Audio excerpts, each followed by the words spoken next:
হরে কৃষ্ণা। আজকে আমরা শিখব কিভাবে পনির চিলি বানাতে হয়। তো একটা পাত্রে প্রথমে পনিরের টুকরো নিতে হবে, তার মধ্যে কর্নফ্লাওয়ার, নুন, গোলমরিচ গুঁড়ো এবং হলুদ দিয়ে সেটাকে ভালো করে মাখিয়ে নিতে হবে। তারপর সেগুলোকে গরম তেলে ফ্রাই করতে হবে। তো এইভাবে ফ্রাই করে নিতে হবে সব পকোড়াগুলোকে।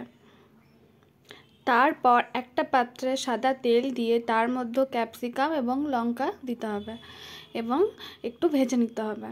তারপর তার মধ্যে দিতে হবে হিং, তারপর কাসুরি মেথি দিতে হবে এবং সেটাকে ভালো করে নাড়িয়ে নিতে হবে। তারপর দিতে হবে আদা বাটা,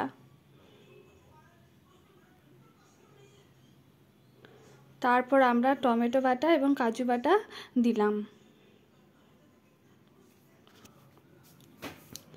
তো এইগুলোকে খুব ভালোভাবে কিছুক্ষণ নাড়িয়ে নিতে হবে। তারপর এখানে দিতে হবে হলুদ গুঁড়ো, নুন,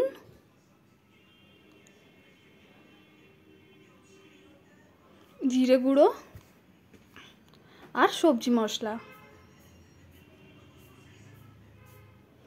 তো এটাকে ভালো করে কষিয়ে নিতে হবে। যখন তেল ছাড়বে তখন তার মধ্যে একটু চিনি দিতে হবে এবং একটু টমেটো সস দিতে হবে।